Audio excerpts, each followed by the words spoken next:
Hello friends, welcome to Prashant IAS. So friends, in the last class we were discussing about the Rajya Sabha elections, and from this class we will continue our discussion further. Now friends, Rajya Sabha elections are held under open ballot system. Okay, so Rajya Sabha elections are held under open ballot system. Now friends, what is the meaning of open ballot system? So now I will give you an example, and with the help of that example I will make you understand that what is the meaning of this open ballot system. So friends, here on the screen you must be seeing a diagram, and this is the diagram of the polling station. Polling station means the place where the votes are polled. Okay. Now friends, in yesterday's class I have told you that there were two political parties. Okay, so in the yesterday's class I told you that in the elections there were two political parties, political party A and political party B. So remember friends that we took the example of Rajasthan Assembly. Okay, so let me summarize you. So we took the example that let's suppose that the Rajya Sabha elections are to be conducted in the Rajasthan. Okay, and I have told you that there are two political parties in Rajasthan. Okay, so we have assumed that there are two political parties in Rajasthan State Assembly, political party A and political party B. So political party A is having how many seats? 150 seats in the Rajasthan State Legislative Assembly, and political party B is having only 50 seats in the Rajasthan State Legislative Assembly. Okay, so for the sake of convenience we assume that there are only two political parties in the Rajasthan State Legislative Assembly, but actually there are many political parties, but for the sake of understanding, okay, means for making you understand, I assume that there are only two political parties. Now friends, let's suppose that this Violet person, okay, he is a MLA of political party B. Okay, so he is a MLA of political party B in Rajasthan State Legislative Assembly. Okay, now friends, this orange person, he is a MLA of political party A in Rajasthan State Legislative Assembly. Okay, so this orange person, he is the MLA of political party A in Rajasthan State Legislative Assembly, and this violet person is the MLA of political party B in Rajasthan State Legislative Assembly, and this is the polling station.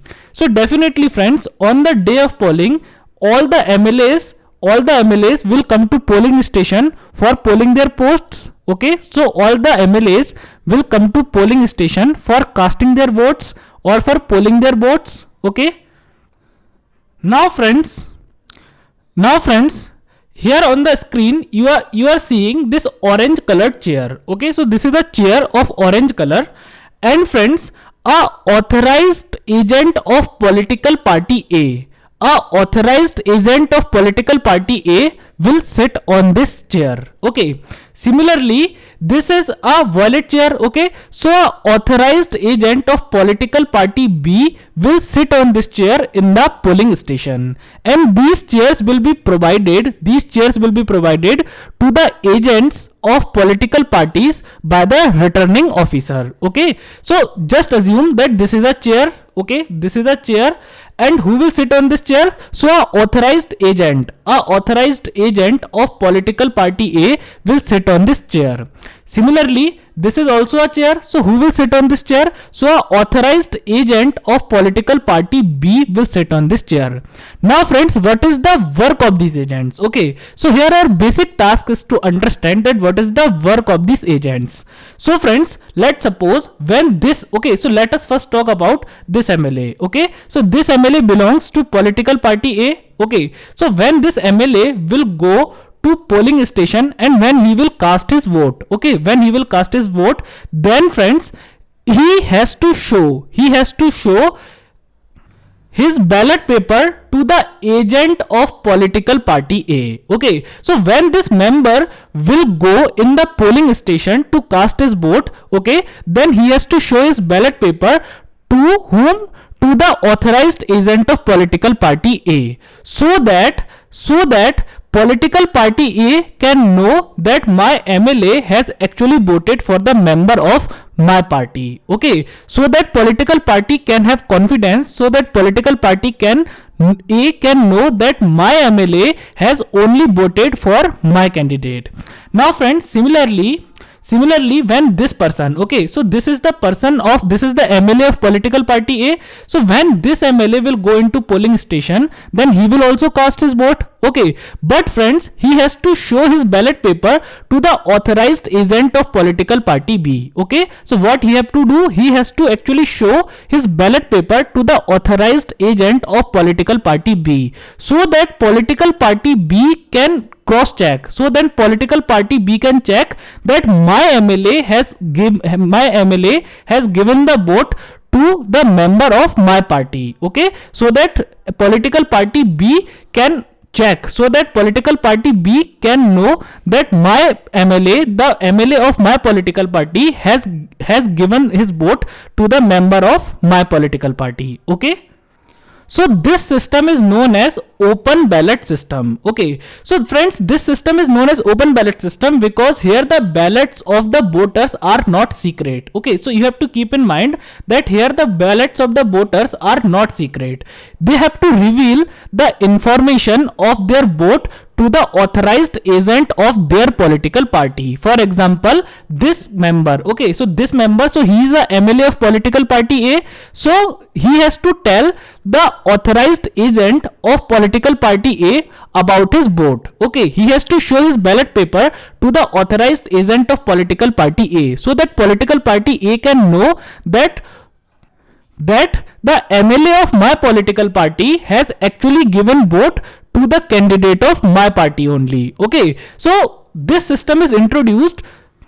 So this system was introduced by Atal Bihari Vajpayee's government. Okay, so this system was actually introduced by Atal Bihari Vajpayee's government. So friends, now you have to keep in mind that Rajya Sabha elections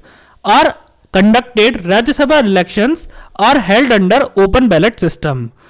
And open ballot system here means that MLAs belonging to a particular political party, they have to show their ballot paper to the authorized agent of their political parties in the polling station. Okay, so the MLAs of a particular political party has to show their ballot paper to the authorized agents of their political parties in the polling station, so that the political parties can know that the MLA of my political party has actually given vote to the candidate of my political party. So this type of open ballot system is followed in the Rajya Sabha elections. So friends, now I hope that you all must be very clear with the process of Rajya Sabha elections and with the open ballot system followed in the Rajya Sabha elections. So now let's move further.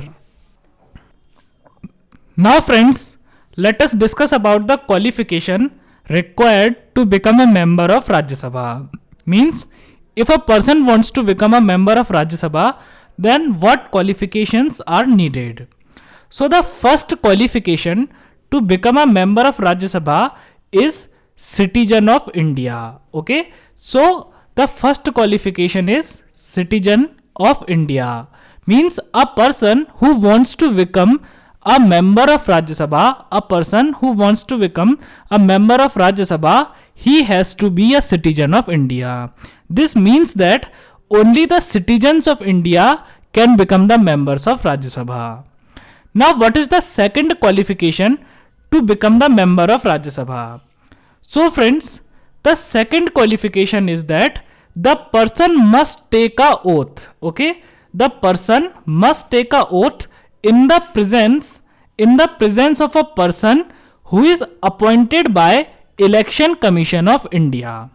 Now what do I mean when I say this line, that the person must take a oath, okay, before a person who is authorized by the Election Commission of India. So let's suppose friends, this is a person who wants to become the member of Rajya Sabha. Okay, so this is a person who wants to become the member of Rajya Sabha. Okay, now friends, let's suppose this is another person who is appointed by the Election Commission of India. This person is appointed by the Election Commission of India to administer the oath on this person. Okay. So now this person means the person who wants to become the member of Rajya Sabha, he has to take a oath. Okay. So this person has to take oath in the presence of the person who is appointed by the Election Commission of India. Okay. So this person has to take oath in the presence of a person appointed or authorized by the Election Commission of India. Now friends, what is given in the oath? Okay, means for what this person will take oath. So the first point of oath is that this person, okay, so this person takes oaths that I have full faith in the Constitution of India. So what is the first faith? What is the first point? So the first point is that I have full faith in the Constitution of India. Okay, I have full faith in the Constitution of India. Now, what is the second point of the oath? The second point of the oath is that this person will take the oath that he will uphold and protect the sovereignty and integrity of India. Okay, so there are basically 2 points in the oath. Okay, so I am just telling it to you in short that there are generally means he takes oath about 2 things. The first thing is that he has full faith in the Constitution of India, and the second thing is that he will protect and uphold the sovereignty and integrity of India. Okay, so this is the second condition for becoming the member of Rajya Sabha. So now let us discuss third condition for becoming the member of Rajya Sabha. So now friends, the third condition is regarding minimum age. Okay, so the minimum age of the candidate must be 30 years. Okay, so what should be the minimum age? The minimum age of the candidate who wants to contest the election for Rajya Sabha should be 30 years. Means that person must not be, the age of that person must not be less than 30 years. The age of that person must not be less than 30 years. Now, what does it mean? So it means that the age of that person should be either equal to 30 years or it should be more than 30 years. Okay, so the age of person must be more than or equal to 30 years. Okay, means his minimum age should be 30 years. So this is the third qualification for becoming the member of Rajya Sabha. Now friends, Parliament of India has the power to make law. Okay, Parliament of India has the power to make law, and by making law, Parliament can also add other qualifications. Okay, so Parliament by making law can also add other qualifications. Okay, what does it mean? It means that Parliament can also prescribe for other qualifications for becoming the member of Rajya Sabha. So that person must possess other qualifications which are prescribed by Parliament. Okay, so the person must also possess the other qualifications which are prescribed by the Parliament. For example, friends, a person, okay, for example, he must be a registered voter in any of the Lok Sabha constituencies. Okay, so the person who wants to become the member of Rajya Sabha, he should be a registered voter in any of the Lok Sabha constituencies. Okay, so friends, it is not necessary that he should be a registered voter in that state from which he wants to become Rajya Sabha member. So it is not necessary. Okay, so listen to my words carefully, that it is not necessary that person must be a voter in the person, it is not necessary that person should be a registered voter in that particular state from which he wants to become Rajya Sabha member. Okay, the condition is only that person must be a registered voter in any of the Lok Sabha constituencies. Now what does it mean? So let me give you one more example so that you can understand it more easily. So let's suppose, friends, that this is a person and this person wants to become the member of Rajya Sabha. Okay, so this person wants to become the member of Rajya Sabha. Now friends, this person wants to become the member of Rajya Sabha from Uttar Pradesh. Okay, this person wants to become the member of Rajya Sabha from Uttar Pradesh. So now it is not necessary that he should be a registered voter in Lok Sabha constituency of UP only. It is not necessary that he should be a registered voter in the Lok Sabha constituency of UP only. Okay, so for example, if he is a registered voter in the Lok Sabha constituency of MP, then also he can contest election for Rajya Sabha seat from Uttar Pradesh. Okay, for example friends, if this person is a registered voter, in the Lok Sabha constituency of, let's suppose, Bihar. Okay, so this person is a registered voter in the Lok Sabha constituency of Bihar, then also this person can contest election for Rajya Sabha from Uttar Pradesh. Okay, so what do I mean to say? That I just want to explain you that if a person wants to become a member of Rajya Sabha, then if a person wants to become a member of Rajya Sabha, then he must be a registered voter in any of the Lok Sabha constituencies. So if this person wants to become a member of Rajya Sabha, then he must be a registered voter in any of the Lok Sabha constituencies. Okay, so for example, if he wants to contest election of Rajya Sabha from Uttar Pradesh, then he can be a registered voter from Bihar also, so no problem in this. Okay, so it is not necessary that person should be a registered voter in the same state from which he wants to contest the election for Rajya Sabha. So for example, if a person wants to contest the election of Rajya Sabha from Uttar Pradesh, then he can be a registered voter for a Lok Sabha constituency from Madhya Pradesh also. Okay, so this is the next qualification for becoming a member of Rajya Sabha. Now friends, then let us talk about the next qualification for becoming the member of Rajya Sabha. So friends, the person must not be holding any office of profit. Okay, so the person who wants to contest the election for Rajya Sabha seat, that person must not be holding any office of profit. Okay, now in the previous lectures also I have explained you many times that what is the meaning of office of profit. So office of profit means if your appointment is done by the government. Okay, if your appointment is done by the government, if government has the power to remove you, okay, moreover you are also receiving money for your work, okay, then this type of office is known as office of profit. So a person who is holding any office of profit, that person cannot contest the election of Rajya Sabha. Okay, so the person must not be holding any office of profit. The person who wants to contest the election of Rajya Sabha, that person must not be holding any office of profit. So friends, these were all the qualifications for becoming the member of Rajya Sabha. So now let's move further. So friends, now let us discuss about the special powers of Rajya Sabha. Okay, so what is the first special power of Rajya Sabha?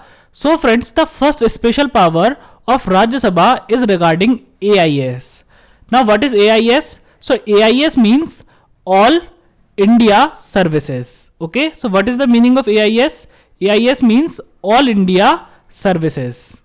Now friends, what is the meaning of AIS or what is the meaning of All India Service? Okay, so in the previous lectures also I have explained it to you in detail. Okay, but today also I will tell you about AIS. Okay, so friends, basically there are three type of officers.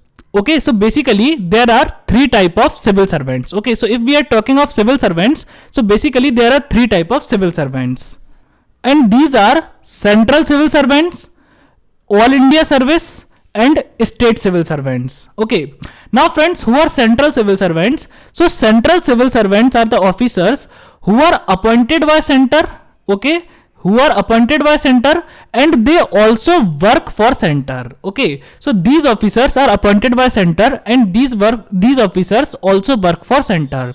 So for example friends, IRS officers. Okay, so IRS is also a post in UPSC. Okay, Indian Revenue Service. So IRS officers are central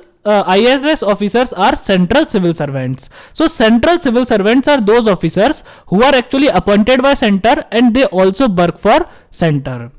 Then friends, after that, state civil servants are the officers who are appointed by state. Okay, so these officers are actually appointed by state and these officers also work for state. Okay, so for example, if we talk of posts from PSCs, okay, for example, posts under MPPSC, posts under UPPSC. Okay, so for example, SDM. So SDM is a officer, SDM is a officer of state civil servants group. Okay, so SDM is basically a state civil servant. So state civil servants are the officers who are appointed by the state and they also work for state.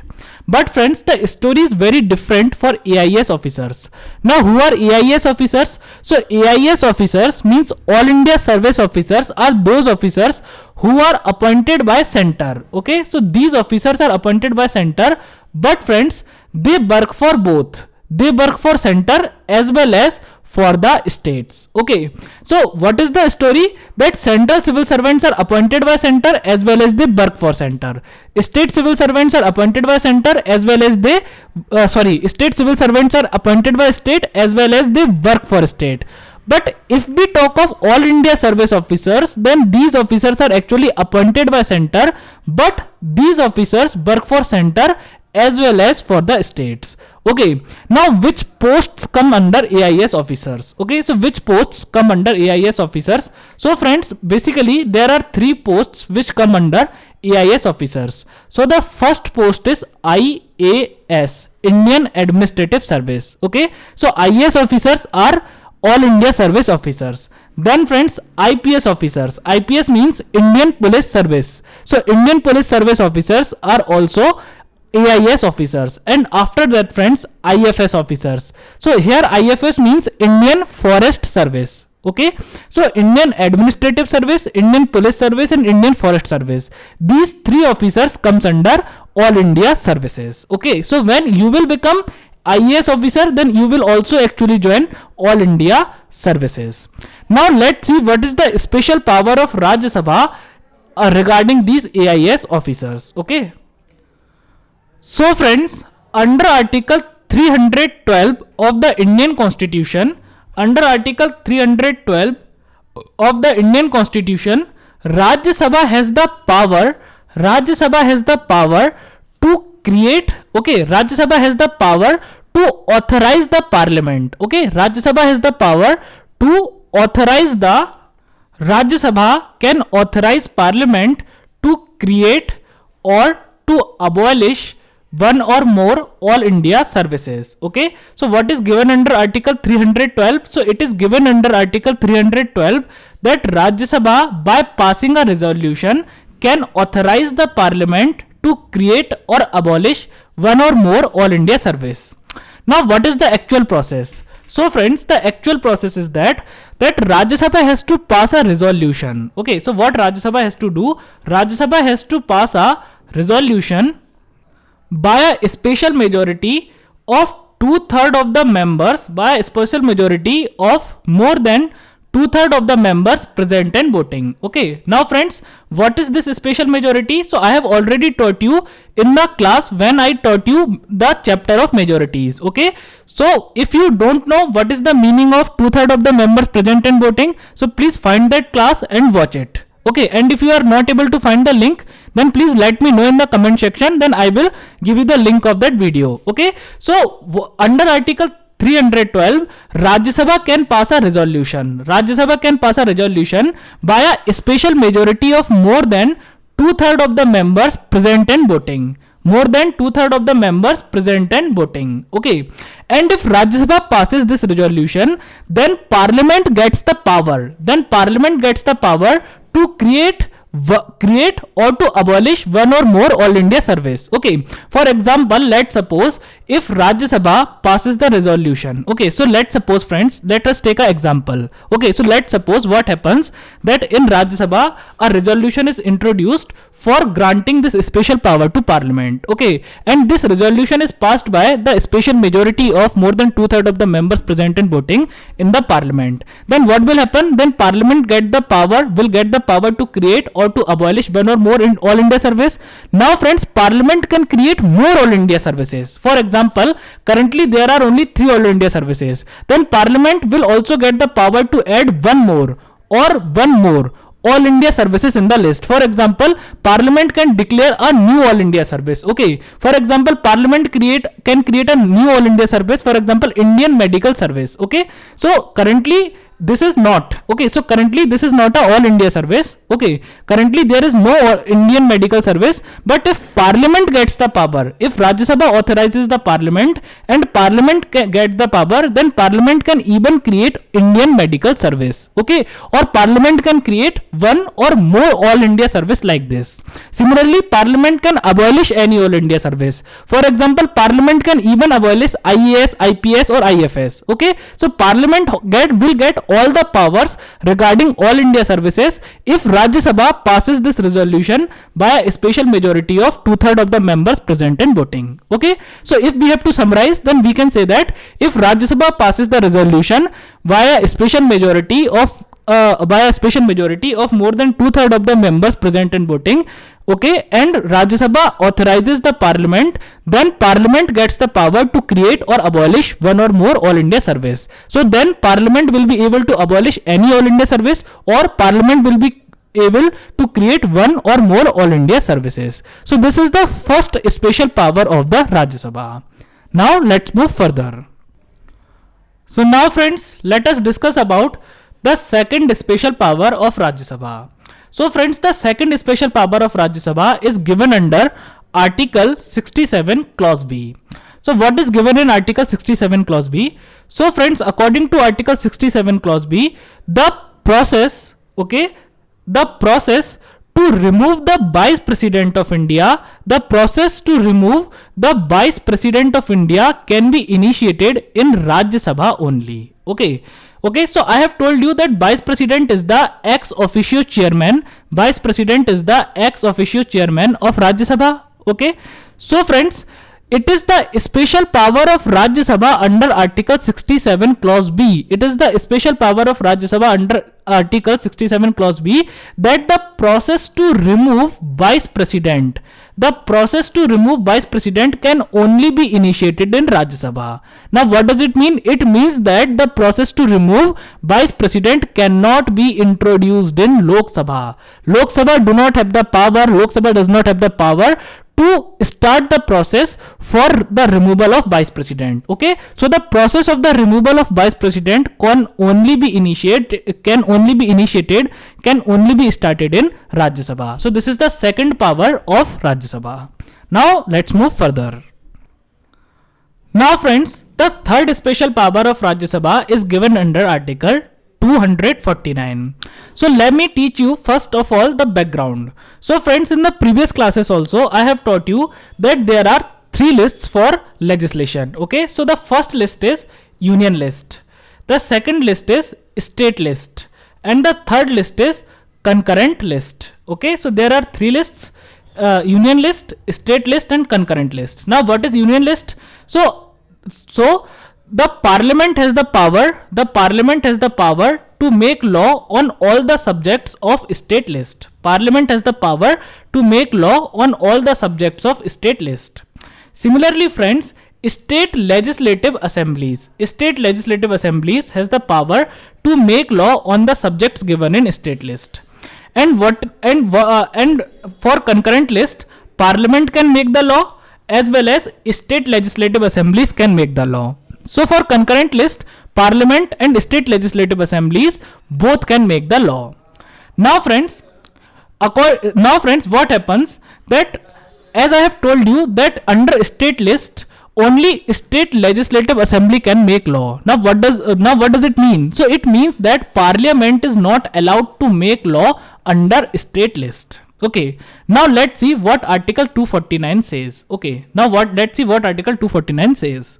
Now friends, under Article 249, if Rajya Sabha passes a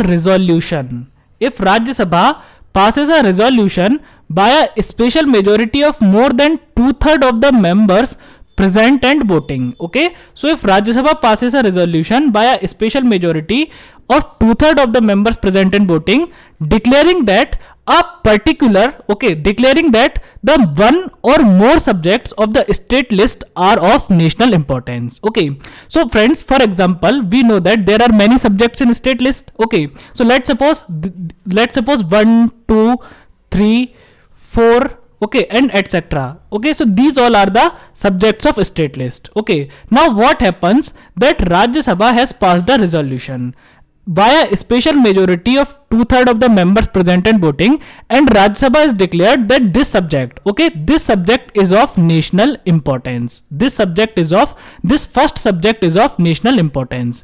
Now, national importance means the uniform laws are needed for entire country for that subject. Uniform laws are needed for similar laws, same laws are needed in entire country for that subject. Okay, means that subject is of national importance.